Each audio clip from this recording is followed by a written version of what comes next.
जो हुई थी इस पर आधारित थी कि जो एक बड़ा हिस्सा है हमारा, चाहे वो कुछ परसेंट में क्यों ना हो, हमारे समाज का अभिन्न हिस्सा है, हमारे जो दिव्यांग बच्चे हैं उनके बारे में उनकी चुनौतियाँ उसको समझना हमारे समाज के लिए बहुत आवश्यक है। आप इस नज़रिए से सोचिए कि किसी अगर माँ बाप का कोई बच्चा कोई बच्ची अगर दिव्यांग है तो सबसे पहले, और अगर बाकी बच्चे उनके नॉर्मल हैं, तो सबसे पहले ये होता है कि वो बच्चे के सामने ही कई बार हमारे माँ बाप कोसना शुरू करते हैं कि पता नहीं हमने क्या बिगाड़ा था ईश्वर का जो हमारे बच्चे के साथ ऐसा हुआ। या फिर किसी जो बाहर से लोग आते हैं या उनके घर आते हैं, कहते हैं कि हमारे 2 बच्चे तो ठीक हैं, 3 बच्चे तो ठीक हैं, या 1 बच्चा तो ठीक है, ये वाला बच्चा थोड़ा सा हमारे लिए बहुत मुश्किल है, या इसको इसके साथ लगना पड़ता है। वो बच्चा जब बार बार ये चीज़ सुनता है अपने माँ बाप से ही, अपने परिवार से ही, तो बड़ा डिस्करेज होता जाता है। दूसरी बात ये कि एक धारणा, एक सामान्य भी आप देखेंगे तो हमारे यहाँ परोपकार को डिफ़ाइन करने के लिए एक स्केल ये बनाई गई है कि अगर किसी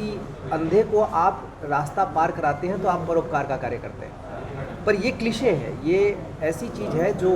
उनको बेचारा बनाने की तरफ करती है। हमारे प्रधानमंत्री जी ने जब पहली बार दिव्यांग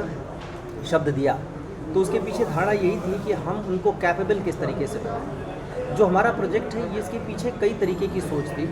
एक तो कि ऐसे माँ बाप को हम सपोर्ट कर पाएँ, और सबसे ज़्यादा उस बच्चे को सपोर्ट कर पाएँ जो धीरे धीरे कॉर्नर्ड होता जा रहा है सोसाइटी में, उसको आवाज़ नहीं मिल रही है, वो अपनी बात उठाने की कैपेसिटी में भी नहीं है, और धीरे धीरे उसका कॉन्फिडेंस से वो मरता जा रहा है। शुरू में ही मर जाता है, बाद में तो बहुत मुश्किल हो जाती है।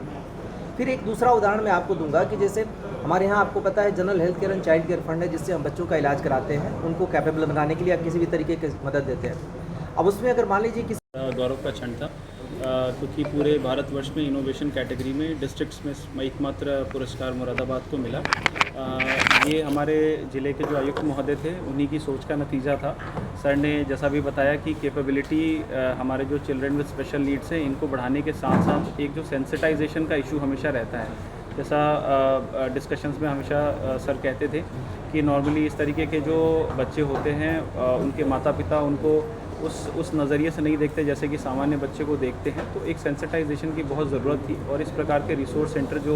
हमारी टीम ने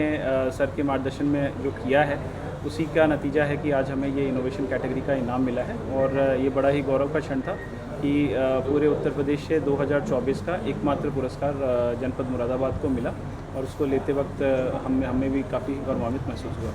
सर, दिव्यांग को जो इसके लिए पुरस्कार मिला, वहाँ पर क्या क्या सुविधाएं मौजूद हैं दिव्यांग बच्चों के लिए?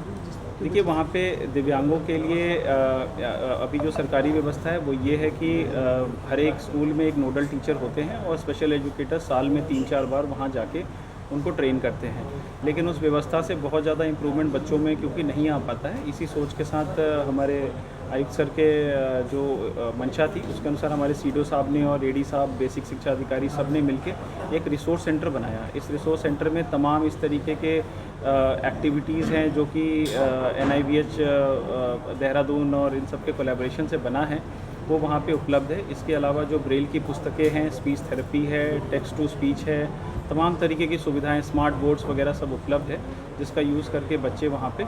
अपने जो स्किल है उसको बढ़ा रहे हैं और सामान्य बच्चों की श्रेणी में आने का लगातार प्रयास कर रहे हैं। हमारे जनपद को, जो हमारा जनपद का एक इनिशिएटिव था सुगम्य पुस्तकालय अभियान,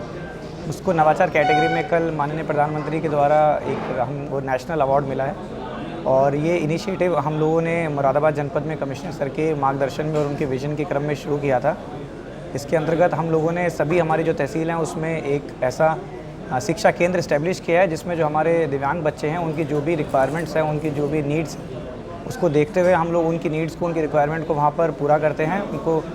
कोई अगर सर्जरी की आवश्यकता है, कोई एड की आवश्यकता है, तो वो भी हम लोग मेडिकल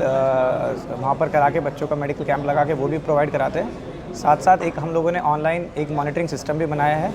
उसमें बच्चे की हम लोग ग्रेडिंग भी करते हैं कि वो बच्चा किस श्रेणी का भी है, उसको मतलब कौन से सब्जेक्ट में वो वीक है, कौन से सब्जेक्ट में उसको एक्स्ट्रा क्लास की आवश्यकता है। अगर